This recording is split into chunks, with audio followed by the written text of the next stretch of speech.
Australia's spectacular biodiversity is enough to wow even the most veteran outdoors people. Sheer cliff lines, rolling desert dunes, wetlands teeming with life, dense forests and mountain ranges all make an appearance in the country's national park system. Believe it or not, Australia has more than 500 national parks, which can make decision-making tough. Here are some of our favorite national parks down under. Freycinet National Park, Tasmania. Framed by some of the state's finest beaches and rising into spectacular low mountains, Freycinet incorporates the southern end of Freycinet Peninsula, people-free Schouten Island and the lesser-known friendly beaches north of Coles Bay. Thanks to the photogenic assembly of pink granite mountains, azure bays and white sand beaches, the bushwalking here is brilliant. Longer hikes include the 3-day, 18.6-mile, 30 kilometers, Freycinet Peninsula Circuit, and shorter tracks include the up and over saddle climb to Tasmania's most famous beach, Wineglass Bay. Ascend the saddle as far as Wineglass Bay Lookout or continue down the other side to the beach. Alternatively, the 1,640 feet, 500 meters, wheelchair-friendly boardwalk at Cape Torval affords sweeping coastal panoramas and a less strenuous glimpse of Wineglass Bay.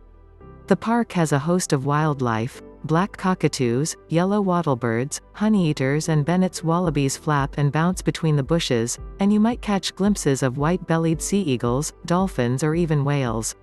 Coorong National Park, South Australia. The amazing Coorong National Park is a fecund lagoon landscape curving along the coast for 90 miles, 145 kilometers, from Lake Alexandrina towards Kingston SE, a convenient outdoor getaway close to Adelaide. A complex series of soaks and salt pans, it's separated from the sea by the chunky dunes of the Younghusband Peninsula. Birders will particularly enjoy their visits, as more than 200 species of waterbirds live here. The traditional owners of the land are the Ngarrindjeri people, and the region continues to be very culturally significant. Activities include canoeing and fishing, and the park also encompasses some nice hiking trails and 4WD routes. Camping here is quiet and peaceful, with great views of the night sky. Port Campbell National Park, Victoria. West of the Otways, the Great Ocean Road levels out and enters narrow, flat, scrubby escarpment lands that fall away to sheer, 230 ft high, 70 meters, cliffs along the coast between Princetown and Peterborough, the traditional land of the Kari Wurrung. This is Port Campbell National Park, home to the 12 Apostles, the most famous and most photographed stretch of the Great Ocean Road. However, don't for a moment think that the 12 Apostles constitute the road's end point. There's a string of iconic rock stacks west of Port Campbell, some arguably more scenic than the Apostles themselves, among them the Bay of Islands and London Bridge. The viewpoints draw thousands of visitors a year, but don't be in such a hurry to flit from one to the next by car.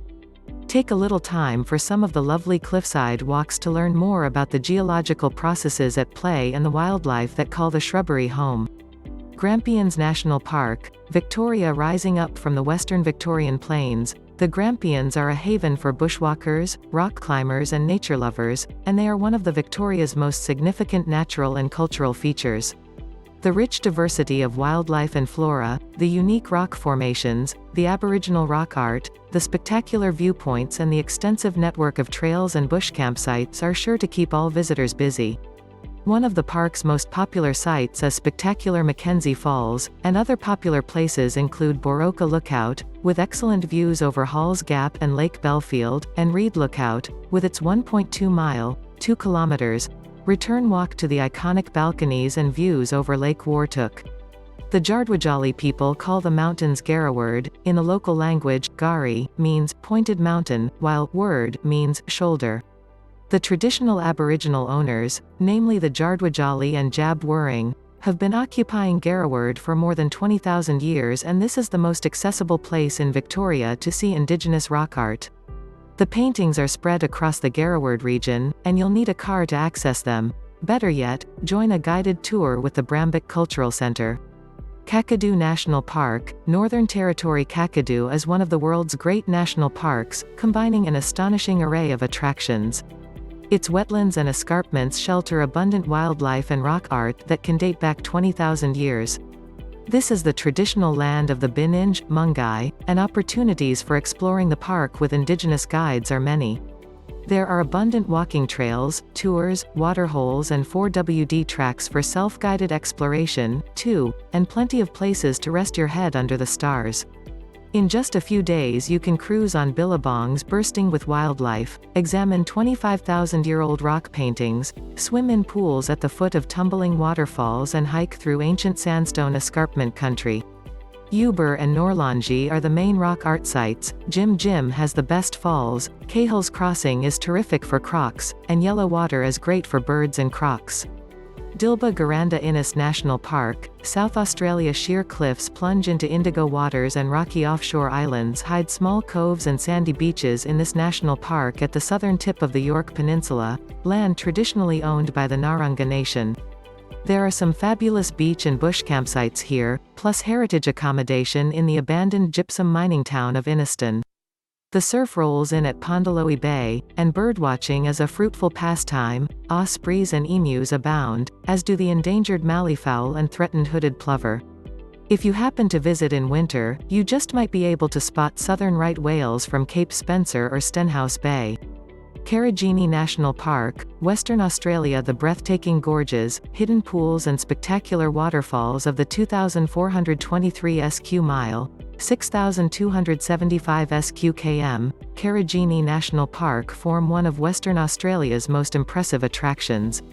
Nature lovers flock to this red slice of the Hamersley Range and its deep, dark chasms, the traditional lands of the Banijima, Kurrama and Inawanga peoples, home to abundant wildlife and over 800 different plant species. Kangaroos, snappy gums and wildflowers dot the Spinifex plains, rock wallabies cling to sheer cliffs and endangered olive pythons lurk in giant figs above quiet pools. The park also contains WA's three highest peaks, Mount Macquarie, Punarunya, Mount Bruce, and Mount Frederick. Summer temperatures reach extremes in the park, frequently over 104 degrees Fahrenheit, 40 degrees Celsius, so carry plenty of water, and winter nights are cold. At any time of year, choose walks wisely, dress appropriately and never enter a restricted area without a certified guide. Gibulam Kunungai, Moreton Island, National Park. Queensland. Moreton Island is the third largest sand island in the world, and its unspoiled beaches, dunes, bushland and lagoons make it a striking destination to visit. The national park covers over 95% of the island, and this protected natural wonderland delivers snowfields in winter, vivid wildflowers in January, and pristine lagoons, creeks and beaches year-round. Among these is the freshwater Blue Lagoon, a popular swimming and kayaking spot, and the challenging but panoramic Mount Tempest, which at 919 feet, 280 meters, is the tallest vegetated sand dune in the southern hemisphere. Off the west coast are the rusty, hulking Tangalooma wrecks, which provide excellent snorkeling and diving. Moreton Island has a rich cultural history as well. The island lies within an area known as Quandamooka, a region including Moreton Bay and its islands, and the traditional owners of the land are the Ngugi people. Mungo National Park, New South Wales. Remote and beautiful, Mungo National Park covers 68,790 acres, 27,850 hectares, and echoes with over 400 centuries of continuous human habitation. A 20.5-mile, 33 kilometers, semicircle, lunette, of huge sand dunes, known as the Walls of China, has been created by an unceasing wind that constantly exposes ancient indigenous artifacts, burial grounds and even fossilized footprints. The park is part of the Willandra Lakes region, which has been designated a World Heritage Site thanks to its mind-boggling cultural and geological history. From the main campground there are short walks such as the 0.75-mile, 1.2 kilometers, loop grasslands nature stroll and a short path from the car park to Mungo Lookout. From the visitor center the 1.6-mile, 2.5 kilometers, foreshore walk follows the ancient shoreline of Lake Mungo, or you can walk or cycle the 6.2-mile, 10 kilometers, pastoral heritage trail, linking the old Mungo woolshed with the remnants of the Zanchi homestead precinct built in the 1920s. Girringan National Park, Queensland. Girringan National Park is home to the country's longest single-drop, 879 feet, 268 meters, waterfalls, which lie within the traditional lands of the Worgamagan Aboriginal people. The Cascades look their best in the wet season, though they're spectacular at any time. The park encompasses 6 different areas: Blencoe Falls, Dalrymple Gap Track, Mount Fox, Princess Hills, Wairuna and Wallaman, and a dense rainforest, numerous creeks and deep gullies makes for incredible wildlife watching.